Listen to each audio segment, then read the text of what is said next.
Assalamualaikum warahmatullahi wabarakatuh. Bagaimana kabarnya? Semoga sehat selalu. Kembali lagi di channel Kotaan Pondok.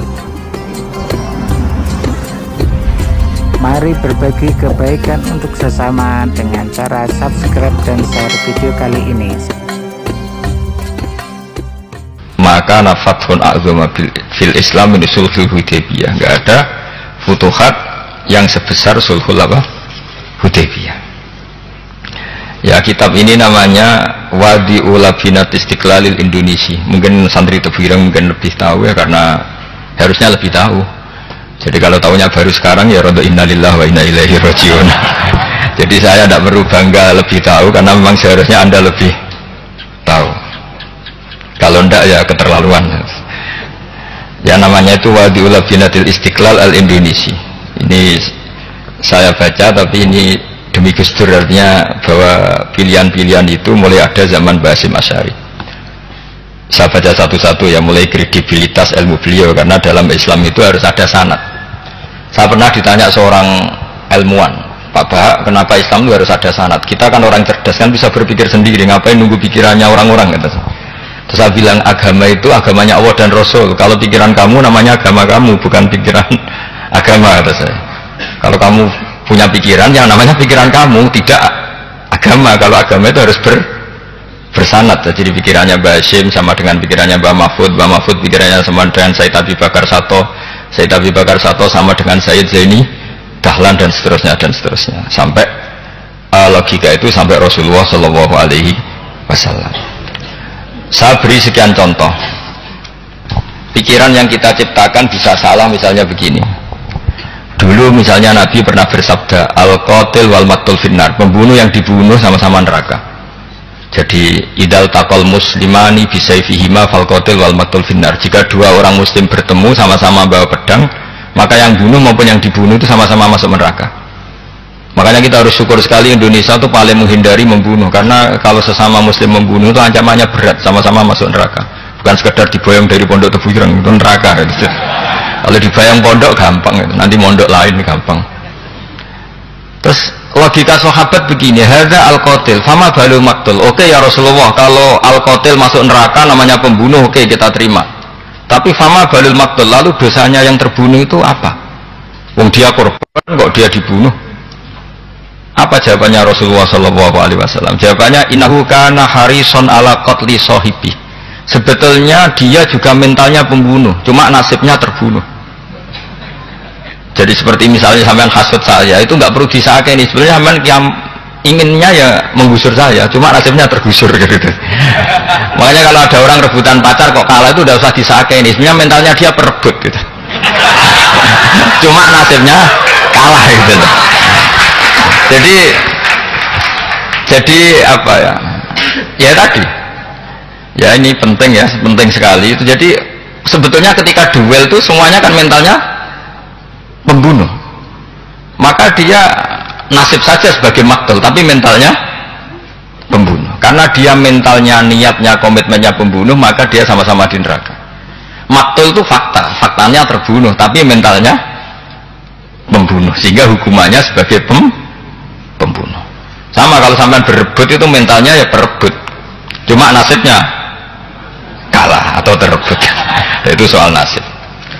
Ini saya baca dulu ya, guru-guru Mbah Hashim supaya clear. Selama ini yang dikenal kan beliau ngaji sama saya Mahfud, saya Khotib Minangkabau. Ini di kitab ini. Saya baca sesuai harokat yang ada di kitab ini.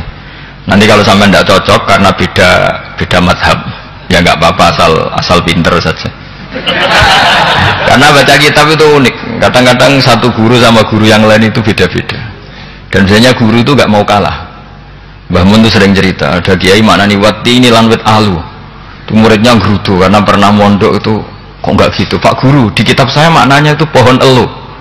Lah iya cuma wit elu kena gua alu, kata gurunya nggak mau kalah. Ada yang guru itu salah baca wal jarodin lan lawang, muridnya nggak terima. Pak ya saya pernah ngaji itu maknanya walang. Lah iya walang sing ning lawang cuma. Itu memang kasus makna-makna di Jawa itu banyak itu. Karena awalnya memang wis rodok bodoni. Kenapa saya bilang bodoh ini? Yang bilang Mbah Mun makna Jawa ono bodoh ini ya. Karena watin itu kan nggak ada di Indonesia. Tapi kiai itu malu kalau gak iso maknani. Akhirnya wati ini wet elu. Tanyakan orang pakar ahli Jawa ya tidak tahu lu itu apa. Pokoknya butuhnya kiai itu ada lafaz ya ada maknanya. Padahal jenis itu nggak ada di Indonesia. Seperti haudat itu maknanya kiai Jawa sekedup. Sekedup itu rumah kecil yang ada di unta zaman dulu. Di Jawa ada enggak? Tidak ada. Kalau kamu tanya orang Jawa ini apa namanya? Namanya ya rumah kecil di atas unta. Tapi kiai Jawa dulu punya makna namanya apa? Sekedip.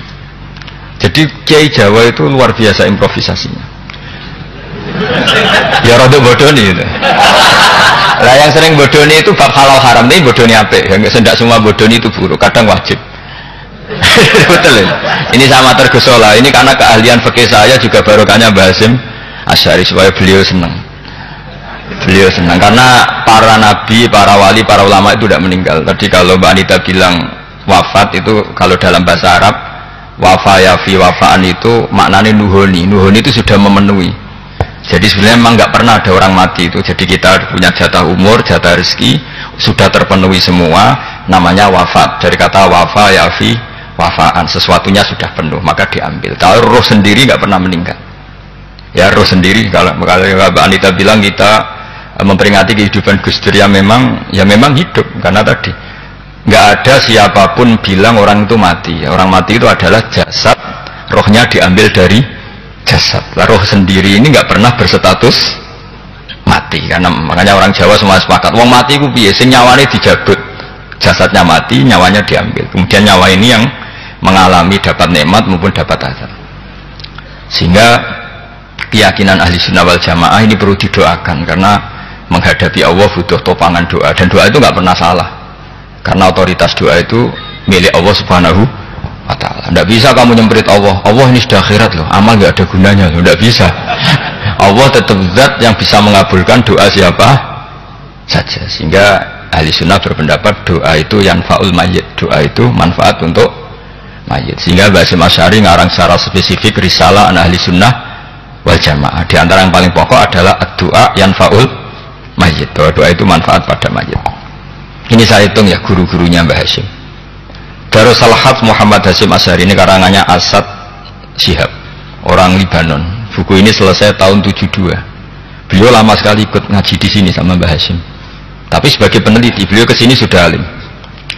Ndak terus masih ngapalkan alibata itu ndak, itu masih sudah alim. Darus Salhat Muhammad Hasyim Asy'ari fil Haramil Makki Syarif fi Makkah Al-Mukarramah alaihi ulama. Seterusnya beliau hitung ya. Amsalus Syekh Ahmad Amin Al-Attar Wasayyid Sultan bin Hasyim Wasayyid Ahmad Zawawi. Ya dihitung ya sudah berapa itu. Tapi beliau ke sana sudah alim loh. Jangan sampean kira kalau sampean ke sana itu jadi TKI repot nanti. Itu kata Mbah Mun kalau ada orang mau mondok Mekah. Apa mondok Mekah wis alim dereng. Kersane pinter bahasa Arab, bakul es nang Arab pinter bahasa Arab kata. Jadi kalau beliau kalau sama orang belum alim mondok di Mekah itu agak duka beliau. Ya Syekh Ahmad Amin Al-Attar wa Sayyid Sultan bin Hasyim wa Sayyid Ahmad Zawawi wa Syekh Ibrahim Arab wa Sayyid Ahmad bin Hasan Al-Attar wa Syekh Said Al-Yamani. Ini yang gurunya Mbah Zubair juga guru-gurunya keluarga sarang. Wa Sayyid Husain Al-Habsyi. Ini mbah-mbahnya keluarga Habib Anis Solo. Jadi ya pokoknya keluarga besar Solo karena kita tahu Habib Anis itu bin Alwi bin Ali yang punya simtud Duror bin Muhammad bin Husain. Alladzi tawalla mansibal iftah hatta wafatul maniyah wa Sayyid Bakar Sato, ini yang ngarang Anatul Talibin, wa Syekh Rahmatullah wa Sayyid Alawi bin Ahmad As-Segar. Ini yang ngarang Tarsihul Mustafidin. Kita tahu sarah i'anah paling terkenal adalah dua, I'anatul Talibin dan Tarsihul Mustafidin. Itu dikarang oleh Alawi bin Ahmad As-Segar. Terus wa Sayyid Abbas Al-Maliki, itu banyak Sayyid Muhammad. Karena kita tahu Sayyid Muhammad adalah Muhammad bin Alawi bin Abbas ya, Muhammad bin Alawi bin Abbas. Itu juga gurunya Mbah Hasyim. Wa Sayyid Abdul Az-Zawawi wa Syekh Soleh Bafadl wa Syekh Sultan Hasyim Dagestani. Jadi selain guru-guru di Indonesia termasuk Mbah Mahfud Termas, Syekh Khotib Al-Minangkabau, beliau punya guru-guru itu yang saya sebut. Lalu barokahnya guru-guru itu ya, barokahnya guru-guru itu Mbah Hasyim berpikir seperti itu, dan berpikir seperti itu yang menghilami Gus Wahid mengilhami Gus Wahid, kemudian Gus Wahid mengilhami Gus Dur. Kenapa saya cerita ini? Supaya kamu tahu bahwa pikiran-pikiran besar Gus Dur itu ada sanadnya. Jangan sampai kamu berpikir Gus Dur cerdas muka kan delok film lah, terus gue delok film kan ya repot gitu. Jadi ya, makanya ini, karena banyak juga yang cerita Gus Dur sebagai budayawannya, sebagai demokratnya, sebagai pluralisnya. Yang cerita itu kan sudah ada, masa saya disuruh cerita itu lagi? Jadi kalau sampean saya cerita itu lagi kan coro Jawa tahsilul hasil. Jadi ini itu tidak bidang saya. Bidang saya akan melihat Gus Dur sebagai cucu Mbah Hasyim siapa? Asy'ari. Ini saya baca ya. Ini bahasa Jerman tapi sudah diagak-agak Arabkan. Ma'al Muhandis Karel von Schmidt. Ini Mbah Hasyim. Jangan kira yang pernah berkawan ya, bersosialisasi dengan non muslim itu mulai Gus Dur. Mulai Mbah Hasyim ini di halaman 108 kitab tadi. Wadi'ul Labinati Istiqlal al-Indonesia. Kitab ini boleh sampean gasap, nanti setelah ini tak bawa pulang atau sampean gasap nggak apa-apa, ini santri-santri tebireng nggak apa-apa. Siap ya? Ya nanti bisa dibaca. Lakotkan seterusnya hakon ziyarotil alam Muhammad Hasyim maka nadalika via ini 7 Juli tahun 1936 Fima Korihi Tebu Ireng Hasil takol tu indau bil muhandis Karel von Schmidt wakanatil furho sa'ikhali tahadis ma'ahu tawilan. Terus setelah itu ini ceritanya mu'alif menangi Mbah Hasyim diskusi sama orang orientalis. Ini kata mu'alif wahadil uqdatu takunu akidatan wa hiya uqdatul mustasyrikin fakulu syai'in ya'ti minal ghurbiyin wal irobiyin wa Eropa ya'tabirunahu dasisahu. Jadi zaman itu Mbah Hasyim itu sering punya tamu dari Eropa, dari Barat, dari macam-macam. Semesta trodal muhandis terus sampai. Nah ini cerita saja betapa Mbah Hasyim itu perkawanannya luas sekali. Terus ini cerita akhirnya orang ini sampai masuk Islam. Ketika masuk Islam, di antara pesannya Mbah Hasyim, saya ulang lagi, di antara pesannya siapa? Mbah Hasyim itu beliau bilang kamu harus dipikir-pikir lagi katanya. Itu kan satu kearifan Mbah Hasyim ini saya baca karena saya takut ditegur ini, saya juga nunggu surat kok tidak datang-datang ini kok supaya cepat selesai. Ini bebas kalau ada surat malah kebenaran ini karena sudah mulai nyari-nyari ya. Jadi saya mohon nanti kitab ini bisa dikaji di sini. Nanti saya tinggal di sini ada cerita-cerita sampai beliau berteman orang Eropa, terus beliau macam-macam sampai terus saya teruskan. Suma arsalatku syirka ila Indonesia 1929 watana kola fi kasir minal mudun wa maka akhiran fi madinati Surabaya bi Jawa Syarqiyah wa min huna bada'atil hidayah wa taufiq taqudanihi ilal khairi hadas lautul hadis bil amil alladhi yakti fatratas tirab. Jadi orientalis tadi ketika berteman Mbah Hasyim lama-lama tertarik oleh Islam. Ketika mulai tertarik dengan Islam wa sya'ara bil istiqra aruhi wal amni tam wa kaifa ya'budu rabbahu ibadatan hakikiyah. Terus mulai tertarik dengan Islam, terus konsultasi sama Mbah Hasyim. Jadi tertariknya barokahnya Mbah Hasyim. Orang ini kemudian wabakiyal muhandis itu insinyur Karel von Schmidt di Indonesia hatan dalatil harbul alamiyah sehingga perang dunia kedua selesai wa indama qawamal Indonesiun didal hukmil al-Hulandi fi harbil istiqlal am wa kana muhandis fi sufil Indonesian dafahu islamuhu li syarika sak terus. Terus ini saya cerita, jadi Mbah Hasyim pernah mengislamkan orang Belanda, orang Jerman. Orang apa? Orang Jerman. Terus orang ini hidup di Hamburg sampai akhirnya beliau dakwah Islam di sana. Jadi ini ini pentingnya supaya sampean tahu bahwa Tebu Ireng mulai dulu adalah komunitas internasional. Ya, Tebu Ireng mulai dulu adalah komunitas internasional. Jadi, terus ketika ngadepi Indonesia yang dijajah, ya Indonesia yang dijajah. Ini Mbah Hashim bersama kawan-kawannya sepakat iktikaf di Multazam. Ini saya baca ya.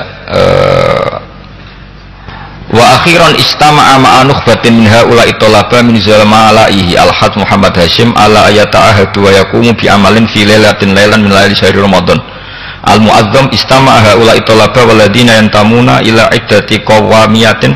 Qawamiyah itu kalau bahasa sekarang perlawanan min Afrika wa bildani janubi Asia, Asia Tenggara, wa Asia al-Wusta, Asia Tengah, wal buldan al-Arabiyah. Wa kana al-had Muhammad Hashim Asy'ari ahadahum wa waqafu jami'an amamal multazam bil Ka'batil musyarrafah wa ahadu wa aqsamul yamin ala yakum bil jihad fi sabilillah li ilahi kalimatil Islam wa tauhidil muslimin bin nasril ilmi wa tawiyah wa tafaqquh fiddin talaban lil mardatillahi ta'ala la yarjuna min wara'i dzalika malan wala mansiban li anfusihim. Jadi sebelum beliau pulang ke Indonesia itu komunitas Asia Tengah, Asia Dekat, Asia Jauh semuanya dijajah karena Mesir dijajah Prancis, yang Burma dijajah ini, yang Indonesia dijajah ini, semuanya berdoa di Multazam. Intinya Mbah Hashim itu patriotik betul, patriotik betul. Tapi ya religius betul. Beliau berdoa di Multazam, beliau menyanggupi siap jihad melawan penjajah. Tapi saat itu juga berikrar kalau semua itu tidak untuk nyari pangkat. Makanya saya yakin Gus Dur adalah orang saat jabat presiden karena supaya Indonesia tidak chaos. Buktinya apa? Ketika beliau dilengsarkan ya santai saja. Wong ngajine wa mal hayatud dunya illa mataul ghurur. Jadi ya santai saja itu. Nggak jadi masalah. Terus kitab ini menerangkan, ini saya baca ya. Li khidmati dual alladziina laha musta'maratun. Musta'marat itu dijajah mislu Holanda wa Inggris wa Rusia wa Bernisa wa fi hadal amri bidzat ara anna alal muslimin wal mas'ulin khususan. Ini intinya ulama-ulama yang dari timur jauh kemudian sowan ke Mbah Hashim minta fatwa karena negara-negara mereka juga dijajah. Jadi dulu orang dari Jerman, dari mana-mana belajar Islam juga sama Mbah Hashim. Yang negara-negara Asia Timur, Asia Dekat itu juga kalau konsultasi kemerdekaan juga sama siapa? Mbah Hashim. Jadi uniknya kitab ini ditulis oleh orang Libanon. Jadi orang Libanon itu saking penasarannya sama Mbah Hashim Asy'ari itu datang ke sini. Ya datang apa? Datang ke sini untuk belajar sama Mbah Hashim. Dan diantara belajar itu kemudian sampai sini ternyata tamu-tamunya Mbah Hashim dari berbagai negara. Mulai yang konsultasi cara memerdekakan negaranya karena mengalami dijajah sampai cara belajar Islam yang benar, termasuk tadi yang Karespon Smith tadi yang masuk Islam karena konsultasi sama Mbah Hashim, padahal dia orang Jerman. Terus diantara kelebihannya Mbah Hashim ini juga ditiru Gus Dur, wal haji Muhammad Hashim la yajidu kharajan ayuna kisau sami' wal mukhatab bal yurahibu bidzalik. Mbah Hashim orang yang enggak tersinggung ketika pendapatnya ditentang atau digugat oleh lawan bicaranya. Beliau santai, tidak terus ya tidak berontak, ya santai aja, enggak terus anggur dibantah, bantah kiai kualat, enggak ada, itu enggak ada sanadnya. Nah ini saya pastikan ya bahwa kehebatan Gus Dur itu kita enggak lepas dari barokahnya siapa? Mbah Hashim. Sekali Rasulullah Shallallahu Alaihi Wasallam sebagai Sayyidul Khalqi, Sayyidul Anbiya al-Mursalin, beliau yang ngakui ana da'watu Ibrahim wa bisyaratu Isa. Aku hebat ngene iku barokah dungane Nabi siapa? Ibrahim. Maka ini sesuatu yang saya tekuni, jadi enggak salah kalau bicarakan Gus Dur ya harus bicarakan Mbah Hashim. Sama bicarakan Nabi Muhammad Shallallahu Alaihi Wasallam juga harus membicarakan Jadduhul A'la yaitu Ibrahim alaihis salam. Jadi ini kitab bisa dipakai atau digasap ya nggak apa-apa. Artinya gini, gasap itu kalau saya ada ridho jadinya gasap, kalau ridho ya jadinya boleh. Dan menjadi gasap kalau nggak dipelajari. Ya, jadi kalau mau enggak terus tinggo jimat itu kita fokus bahas sakti, wah ya repot. Makanya ini. Nah kalau dipakai itu gasap. Tapi kalau nanti didiskusikan sama teman-teman, kemudian menjadi baik, menjadi luar biasa. Saya ikut ngamal. Terus saya ulang lagi, saya teruskan. Ittisolatuhu. Ittisolatu itu komunitas beliau.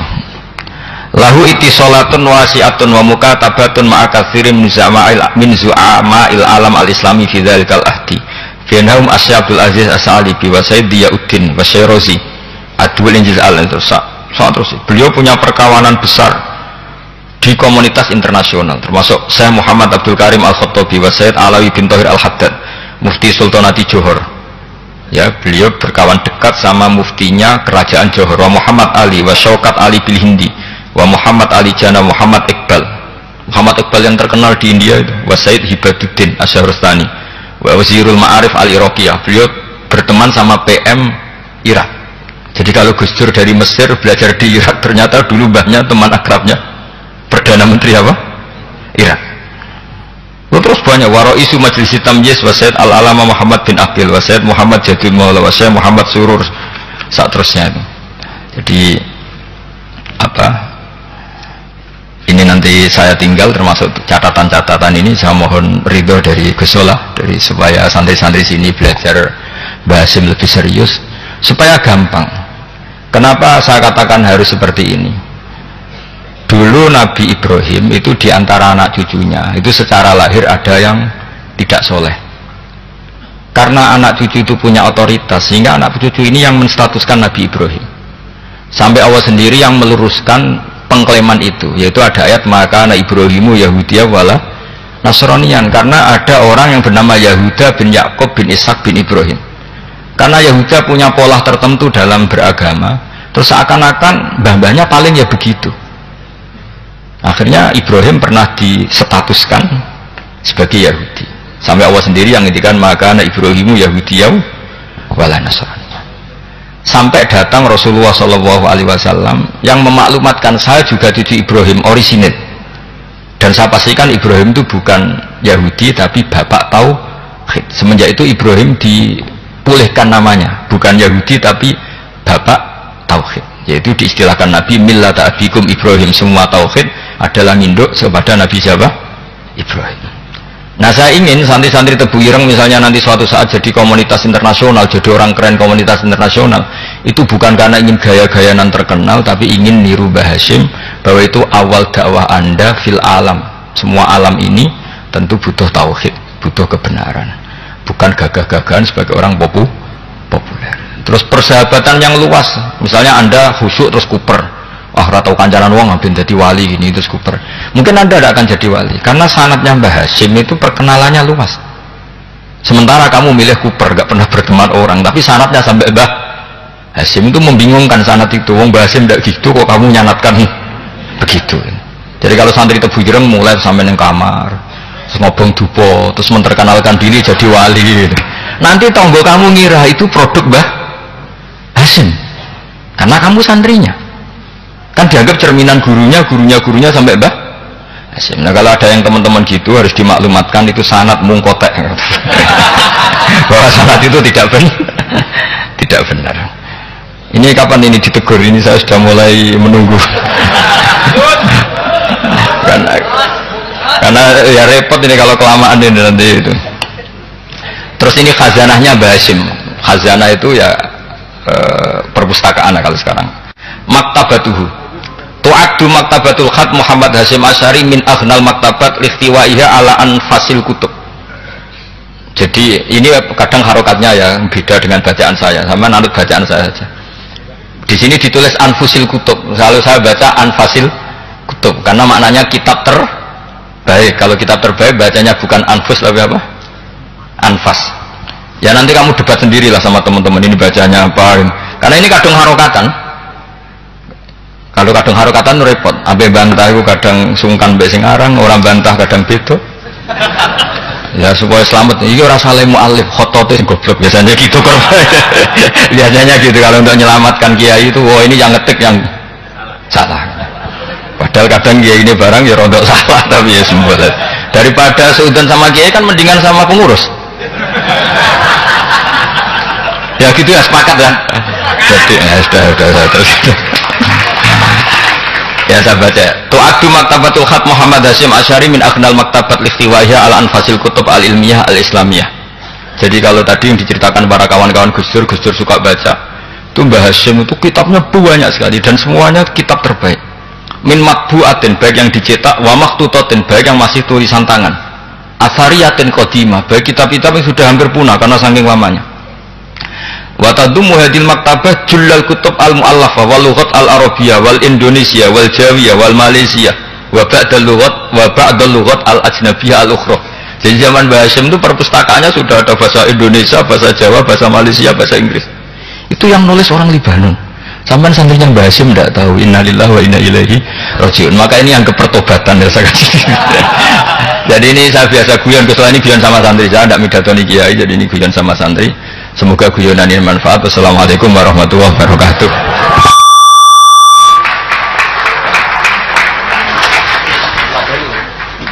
Kasihkan pengurus sudah kamu.